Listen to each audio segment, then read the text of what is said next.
শুভ সকাল বন্ধুরা, আমার আরও একটি নতুন ব্লগে তোমাদের সবাইকে স্বাগত জানাই। আশা করছি তোমরা যে যেখান থেকে আমার ভিডিওটা দেখছো তোমরা ভালো আছো, সুস্থ আছো। আমি মোটামুটি ভালো আছি। আমি আজকে সকালবেলা বিছানা গোছানো থেকেই আমার ব্লগটা শুরু করলাম। সকালে যেটুকু আমার কাজ থাকে, বাসি কাজ থেকে শুরু করে রান্নাবান্না যেটুকু থাকে, সকালে টিফিন খাওয়া মোটামুটি কমপ্লিট করে আজকে একটু বেলাই হয়ে গেছে আমার বিছানাটা তুলতে, কারণ আমার মেয়ের পরীক্ষা শেষ হয়ে যাওয়াতে আর একটা সপ্তাহের মতন স্কুলটা ছুটি পড়েছে, তো তাই ও একটু দেরি করে ঘুম থেকে উঠছে। যাই হোক, বিছানাটা গোছানো হয়ে গেলে আমি রান্নাঘরের দিকে যাব। বাদবাকি যে কাজগুলো আমার আছে, রান্নাবান্না, দুপুরে রান্নাবান্না, আরও টুকটাক অনেক কাজ যা সে তো চলতেই থাকবে। বিছানাটা গোছানো হয়ে গেলে আমি ওইদিকে চলে যাব।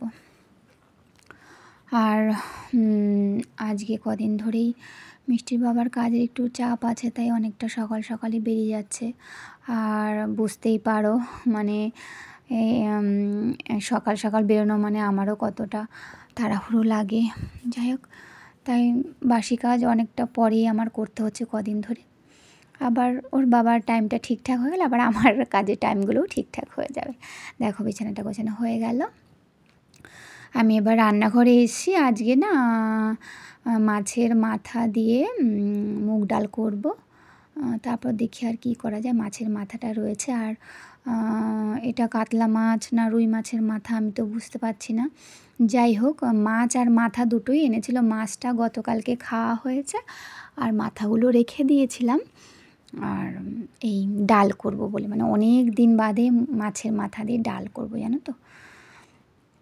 যাই হোক, আর এদিকে ফ্রিজটাও না আমার প্রচণ্ড ময়লা হয়েছে, অনেক দিন ধরেই দেখছি, কিন্তু মেয়ের পরীক্ষার কারণে না আমি এদিকে সেভাবে খেয়াল করতেই পারছিলাম না। আর জানো তো, স্কুলে দৌড়াদৌড়ি করতে গেলে না মানে এমন অনেক কাজ থাকে ঘরের, আর ঘরের কাজের তো অভাব থাকে না।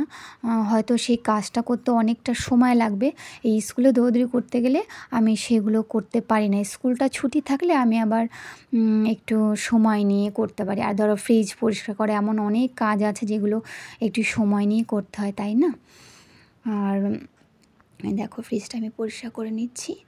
আর যে সবজির যে বাক্সটা, ওটা আমি ধুয়ে দিয়েছি, ধুয়ে একটু উবুর করে দিয়েছি, জলটা ঝরে যাবে।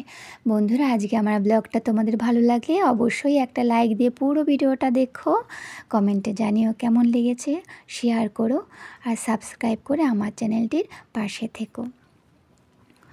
আমি ওই ভিজে কাপড়টা দিয়ে একটু পরিষ্কার করে নিয়েছি। এই দেখো, এই বাক্সটা আমি ধুয়ে দিয়েছিলাম। এখন এর মধ্যে সবজিগুলো গুছিয়ে রেখেছি মোটামুটি ক্যারি ব্যাগগুলোর মধ্যে। আমি ক্যারি ব্যাগের মধ্যে এভাবেই ফ্রিজের মধ্যে সবজি মানে এখনও পর্যন্ত রাখছি, গুছিয়ে রেখে দেব। আর এই পুরো মানে ফ্রিজের দরজাটা কিছুদিন আগে করেছিলাম, মোটামুটি ঠিক আছে। মানে এইভাবে আমি ধরো পুরো ফ্রিজটা না, বাইরে ভিতরটা একদিন আমি করে উঠতে পারি না। তোমরা তো দেখোই আমাকে, মানে ঘরের বহু কাজের সঙ্গেই জড়িয়ে আছি আমি।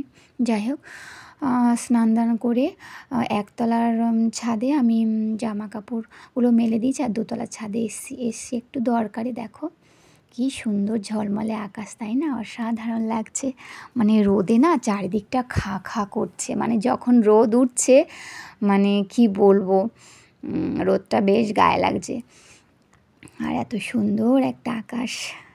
যাই হোক, এখন পুরো 12:30 বাজে, 12:30 একটু বেশি বাজে। যাই হোক, আমি ছাদে এসেছিলাম এই যে এইগুলোর জন্য। আর এই দেখো চারিদিকে আকাশটা, আবার মাঝে মাঝে মেঘও দেখা যাচ্ছে, আর এই সময়টা তো এরকমই হয়। এই দেখো, এই যে হলুদ সর্ষেটা অনেক দিন ধরে না ঘরে ছিল, এবার দেখি একটু গন্ধ হয়ে গেছে। আর এই যে এতদিন যে টানা বৃষ্টি হয়েছে, এই ধরনের কোনো কিছুই তো ছাদে নিয়ে আসতে পারিনি, রোদই থাকতো না। এই যে আম তেলটা দেখো, কবে তোমরা দেখেছিলে, অনেক দিন আগেই ব্লগে দেখিয়েছিলাম। এই আম তেলটা অল্প একটু খাওয়া হয়েছে, কিন্তু যার জন্য বানিয়েছি, আম তেল বানানো হয়েছে আমার হাজব্যান্ড মানে মিষ্টির বাবার জন্যই বানানো হয়েছে। ওর বাবা এসব পছন্দ করে, আমি অতটা পছন্দ করি না, তোমরা হয়তো অনেকে হাসবে। ওর বাবা এইসব খাবার ভীষণ পছন্দ করে। তা যাই হোক, আমি ভালো করে সর্ষে এগুলো সব গরম হয়ে গেছে, সুন্দর রোদ পেয়েছে, সর্ষেটা ভালো করে পরিষ্কার করে রেখে দেবো। আর আম তেলটা আম তেলটাও কেমন একটা হয়ে যাচ্ছিলো জানো তো, তাই এত দিন বাদে প্রায় 1-1.5 মাস বাদে হবে রোদে দিলাম। আচ্ছা, রান্নাঘরে চলে এসেছি। আমি মাছের মাথাগুলো ভেজে নেব ভালো করে। আর জানো তো, আমার মেয়ে সকালের দিকে যখন শুনেছে আমি মাছের মাথা দিয়ে ডাল করব, ও বলে, মা মাছের মাথা দিয়ে ডাল করবে, আমার ভীষণ ভালো লাগে খেতে, ও বলে। যাই হোক, আমি মাছের মাথাটা ভাজা হয়ে যাওয়ার পরে যা যা ওই আদা জিরে বাটা আর একটু পেঁয়াজ আর একটু রসুন থেতো করে দিয়েছি, নুন হলুদ লঙ্কা যা যা দরকার হয়। মশলাটা কষানো হয়ে গেছে, একটু টমেটোও দিয়েছিলাম কষিয়ে। এবার ডালটা না অনেকক্ষণ আগেই করে রেখে দিয়েছিলাম, মানে যখন আমি ফ্রিজটা পরিষ্কার করছিলাম তখনই আমার ডালটা মানে হচ্ছিল গ্যাসে, তোমাদের দেখানো হয়নি। যাই হোক, মানে ডালটা বসিয়ে দিয়ে আমি ফ্রিজটা ধরেছিলাম। মাছের মাথাগুলো দিয়ে দিলাম, আর নামানোর আগে একটু মানে গরম মশলা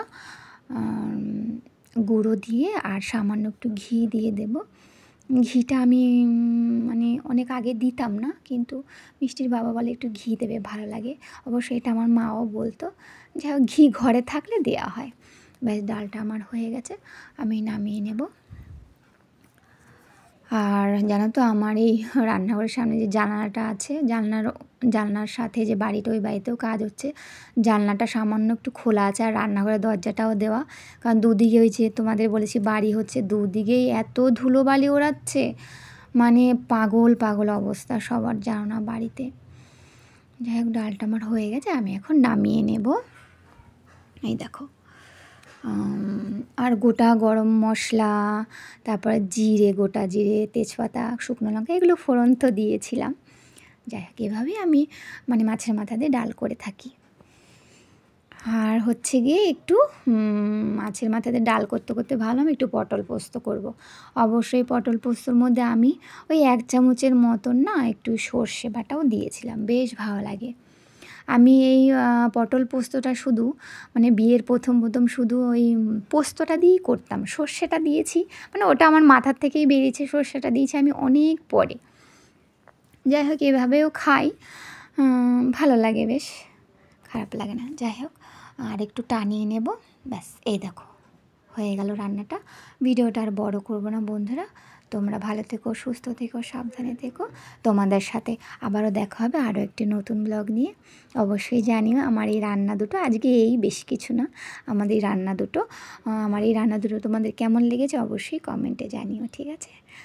আজকে ভিডিওটা এখানেই রাখি। তোমরা ভালো থেকো, সুস্থ থেকো, সাবধানে থেকো।